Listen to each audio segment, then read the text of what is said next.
폼페이 다들 잘 아시죠? 거의 2000년 전에 베수비오 화산 폭발로 한순간에 사라져버린 도시잖아요. 그 비극적인 이야기는 너무나도 유명하죠. 그런데 말이죠. 만약 우리가 철석같이 믿어왔던 그 폼페이 이야기가 사실은 거의 다 틀렸다면 어떠실 것 같으세요? 최근에 발전한 기술들이 이 오래된 역사를 글자 그대로 완전히 새로 쓰고 있습니다. 네, 바로 이 질문. 만약 다 틀렸다면? 이게 바로 오늘 우리가 파헤쳐볼 2000년 묵은 미제 사건의 핵심입니다. 최첨단 기술이라는 아주 특별한 돋보기를 손에 들고 과연 진실에 얼마나 다가갈 수 있을지. 자, 지금부터 저랑 같이 한번 제대로 파헤쳐보시죠. 자, 그럼 먼저 우리가 알고 있던 폼페이 모습부터 한번 떠올려 볼까요? 때는 서기 1세기. 폼페이는 뭐랄까 로마 부자들의 아주 핫한 휴양지였어요. 웅장한 극장, 원형 경기장, 뜨끈한 목욕탕에 으리으리한 신전까지 약 2만 명의 사람들이 바로 저 베수비오 화산 아래에서 살고 있었죠. 물론 곧 무슨 일이 닥칠지는 아무도 정말 꿈에도 몰랐을 거고요. 이게 바로 지금까지 우리가 교과서에서 봤던 그 비극의 타임라인입니다.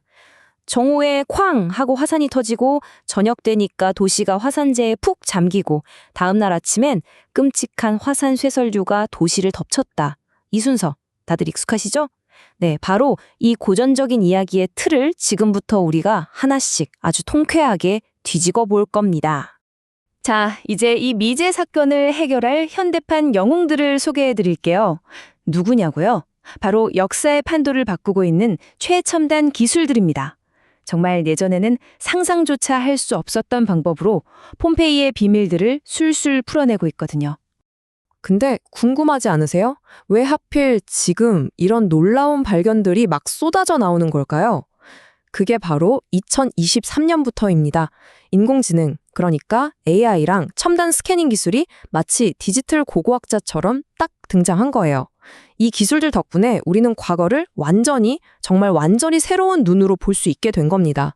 이 디지털 고고학자들이 쓰는 도구들을 보면요. 와, 진짜 무슨 SF 영화 같아요. AI는 수만 개가 넘는 데이터 속에서 우리 눈으로는 절대 못 찾는 패턴들을 귀신같이 찾아내고요. CT 스캐너는 유물을 전혀 손상시키지 않고 속을 엑스레이 사진 찍듯이 샅샅이 들여다보죠. 심지어 로봇이 깨진 도자기 조각들을 착착 맞춰서 원래 모습으로 복원하기까지 한다니까요. 이 신기술이 얼마나 대단하냐면요. 이걸 보면 딱 아실 수 있어요. 바로 헤르큘라네움 파피루스입니다. 이게 뭐냐면 2000년 동안 새까만 숯덩이처럼 변해버려서 손대기만 해도 바스러지는 두루마리거든요. 근데 이걸 펼치지도 않고 그 안에 쓰인 글씨를 읽어낼 수 있게 됐다는 겁니다. 이거야말로 진짜 마법 아닌가요? 정말 놀랍죠? 자, 이제 준비되셨나요? 본격적으로 이 신기술들이 밝혀낸 어쩌면 좀 충격적일 수도 있는 진실들을 하나씩 까보겠습니다. 우리가 그동안 폼페이는 이랬지 하고 믿어왔던 유명한 이야기들이 어떻게 와르르 무너지는지 여러분의 눈으로 직접 확인해보세요. 폼페이 하면 딱 떠오르는 이미지. 아마 많은 분들이 이걸 생각하실 거예요. 기극의 마지막 순간, 서로를 꼭 껴안고 있는 저 모습. 너무 가슴 아프죠? 우리는 당연히 엄마랑 딸이구나, 마지막까지 서로를 지키려 했구나 하면서 가족의 상징처럼 여겨왔단 말이에요. 그런데 반전이 있습니다. DNA 분석을 해봤더니 이 두 사람은요, 혈연 관계가 전혀 없는 그냥 성인 남성 2명이었습니다. 자, 여기서 끝이 아닙니다. 또 하나의 유명한 이야기죠. 뱃속의 아이를 보호하려는 듯한 자세로 발견된 임산부. 이 모습도 숭고한 모성애의 증거로 많이들 이야기했잖아요. 하지만 이것 역시 우리의 감성적인 해석에 불과했습니다. 뼈를 분석해보니 임산부가 아니라 그냥 마지막 순간에 몸을 웅크린 남성일 가능성이 아주 높다고 하네요. 이런 개개인의 가슴 아픈 사연들을 넘어서 이제 폼페이 사람들의 삶 전체에 대한 우리의 생각도 바꿔야 할 것 같아요. 예를 들어서 고대 로마 사람들 치아 건강 어땠을 것 같으세요? 왠지 막 엉망이었을 것 같지 않나요? 근데 웬걸요. 폼페이 사람들은요, 놀랍게도 충치가 거의 없었대요. 거의 현대인 뺨치는 수준으로 치아가 건강했다는 거죠. 아니, 그 비결이 대체 뭘까요? 딱 2가지 핵심 이유가 있었습니다. 첫째는 식단. 설탕은 거의 안 먹고 생선이랑 채소를 많이 먹는 건강한 지중해식 식단이었고요. 그리고 둘째는 이게 좀 신기한데 이 동네 물에 천연 불소 성분이 엄청 많았대요. 이게 자연스럽게 치아를 코팅해주면서 튼튼하게 만들어준 거죠. 자, 이제 잠시 숨을 좀 고르셔야 할 것 같아요. 지금까지의 발견들도 놀라웠지만 지금부터 할 얘기는 이번 발견들 중에서 가장 충격적이고 또 가장 중요한 사실일 겁니다. 바로 폼페이 사람들이 겪어야 했던 그 끔찍한 마지막 순간의 진짜 모습입니다. 우리는 오랫동안 이렇게 생각해왔어요. 폼페이 사람들이 화산재에 파묻혀서 숨이 막혀 서서히 고통스럽게 죽어갔을 거라고요. 그런데 과학이 밝혀낸 진실은 그보다 훨씬 더 빠르고 끔찍했습니다. 한마디로 열충격. 이걸로 그냥 즉사했다는 겁니다.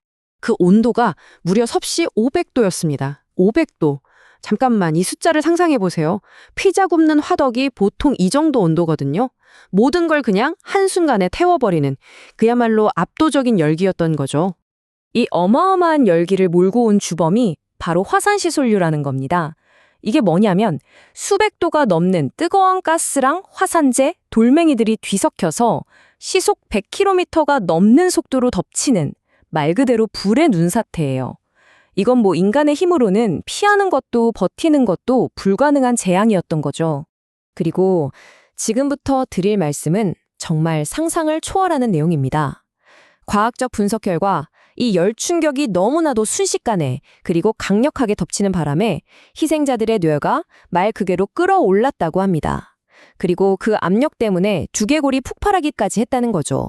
고통을 느낄 시간조차 없었던, 정말이지 상상조차 하기 힘든 끔찍한 순간이었던 겁니다. 이 무서운 열기는 또 하나의 오랜 오해를 풀어줬습니다. 바로 희생자들의 좀 기묘한 자세에 대한 건데요. 특히 수십 년 동안 온갖 선정적인 추측을 낳았던 이른바 자위하는 남자 자세 있잖아요. 과학이 내놓은 답은 아주 명확합니다. 그건 복서 자세라고 불리는 현상이에요. 극도로 뜨거운 열에 갑자기 노출되면 우리 몸의 근육이 자기도 모르게 순간적으로 확 수축하는데 그때 나오는 자세라는 거죠. 그냥 비극적인 죽음의 순간에 나타난 생리적인 반응일 뿐 그 어떤 다른 의미도 없었던 겁니다. 자, 이제 마지막으로 풀어볼 미스터리입니다. 과연 누가 이 끔찍한 제안을 피하지 못했을까? 이 질문에 대한 우리의 오랜 편견을 완전히 깨부수는 내용입니다. 희생자들이 어떤 사람들이었는지 그 구성이 우리가 생각했던 것과는 하늘과 땅 차이였습니다. 보통 이런 재난이 닥치면 몸이 약한 노인이나 아픈 사람들이 미처 도망가지 못했겠구나 하고 생각하기 쉽잖아요. 그런데 뼈를 디지털 기술로 분석해본 결과는 정반대였습니다.